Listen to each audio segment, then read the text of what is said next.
So as we emerge from the IMO subcommittee on carriage and cargoes and containers, I'd like to welcome one of our member expert advisors, Cameron Livingstone, who's joining us today. Cameron is a seafarer, he's a maritime lawyer, and he's got a lot of expertise in liquid natural gas in particular. Cameron, how did you feel your expertise was useful for the Nautical Institute at this week's IMO session? Well, I came in with a little bit of a sort of technical advisory role. My background is sailing on LNG, and I also, in my day work, deal a lot with the LNG trade and LNG shipping. And I think just trying to have an understanding of the operational aspects of LNG and a forward-looking perspective of the trading market. LNG is very much a booming commodity, and LNG tankers are likely to outnumber VLCCs by 2028. And I think having that operational perspective really helped. How was your experience at the IMO? Fascinating. It was fascinating, Chris. I've spent hundreds, maybe thousands of hours of my life poring over and reading and studying IMO statutes and codes, and actually being in the room while they're being drafted and seeing the member states, their specific concerns on wording was absolutely fascinating. It was a real career highlight. What was the topic this week that made the biggest impression on you? There's probably two, I'd say. The first was the Alternative Fuels Code. So the IMO CCC was redrafting the IGF code, which is about alternative fuels. Alternative fuels and decarbonisation are really, really high on the agenda for the Secretary General of the IMO and for the United Nations. I think that these have a really strong future, and we're only just breaching the surface now. So the way that the rules and regulations are written early will dictate the way that the industry progresses. And I find that really interesting. The second, I'd say, was the review of the Gas Carrier Code, the IGC code, which is really interesting given my background on LNG. As a member of the Nautical Institute, you've now seen how we try and advocate for you on your behalf at the IMO, and particularly you've now been part of that.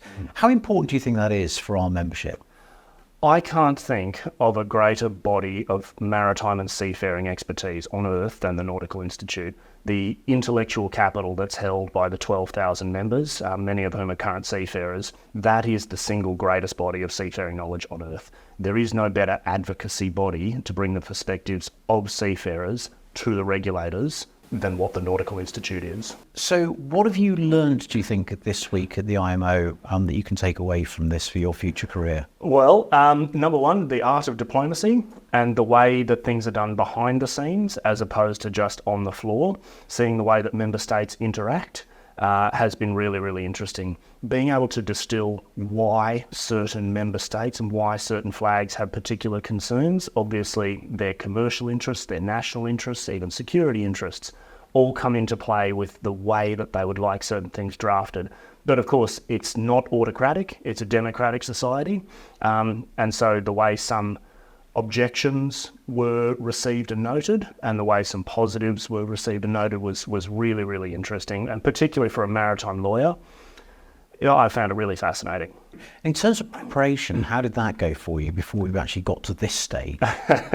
There was a significant amount of preparation. This subcommittee meeting alone had over 150 working documents and submissions from member states. Some of these are 50 to 100 pages long, and I had to get across all of them. It was more than 6 months of work. The role of the secretary of the IMO and the chair is not to prepare all the member states, not to bring the knowledge to them. The knowledge is presumed to already be known. And the pace at which the committee stepped through issues meant that you had to be very familiar with what certain member states had said.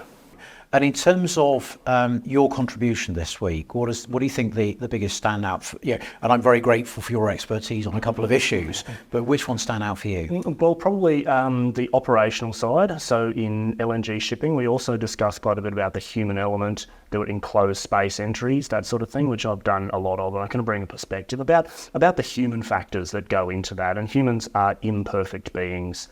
We can't just regulate our way out of problems. We've got to try and solve them before they become problems.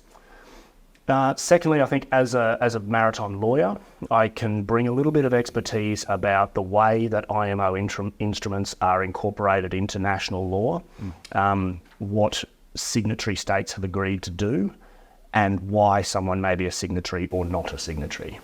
And in terms of your journey from when you first thought about becoming one of our expert advisors to get to this stage, how has that felt for you? It was a long period from the time that I really applied to the Nautical Institute. It was about 6 months before, and I had to demonstrate really what I could bring. It was a two-way street. The Nautical Institute can offer a great opportunity to me as a member, but I have to be able to contribute something in return. It's not an automatic seat at the table. So I had to be able to demonstrate what I could bring, and that took a lot of preparation and work. It's not something which could be done overnight. I had to demonstrate not only my career history and progression, qualifications, but also the expertise on the particular topic, and then I had to demonstrate that I was actually familiar with all of the working documents. So we're very grateful for your time this week. As you go forward in your career and you look back on this week, and I know you're coming back for more subcommittees to keep helping us with your expertise, what do you think are the big benefits for you? Chris, I'd probably break it into two categories. There's the professional rewards and the career opportunities that can come from it, and then there's the personal rewards.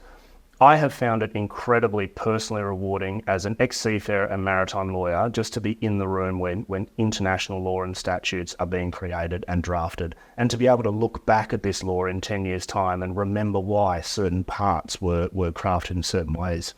The professional rewards to be in the room and be able to connect with the most senior maritime regulators from every country on earth is a huge benefit, and I can take away a lot of personal connections from that.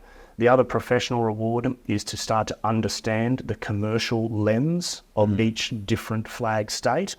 And finally, the professional reward is also to have been at the table with the leaders of a lot of other industry bodies, Intertanko and Intermanager Ferries, everything. That to understand their commercial perspectives, the way they represent their members, has given me just a much broader picture of the maritime industry. Okay, one big question. What is going to be your biggest single memory?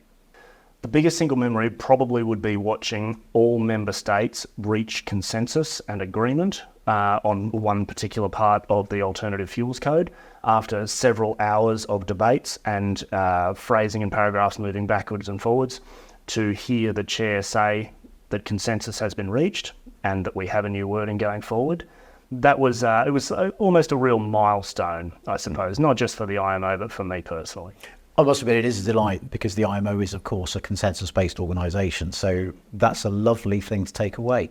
Yeah. Thank you so much for joining us as an expert advisor. I'm looking forward to welcoming you back for future subcommittees and main committees as well. It's been great working with you this week, and I really appreciate some of the advice that you've given me in session. Thanks so much, Chris. Thank you.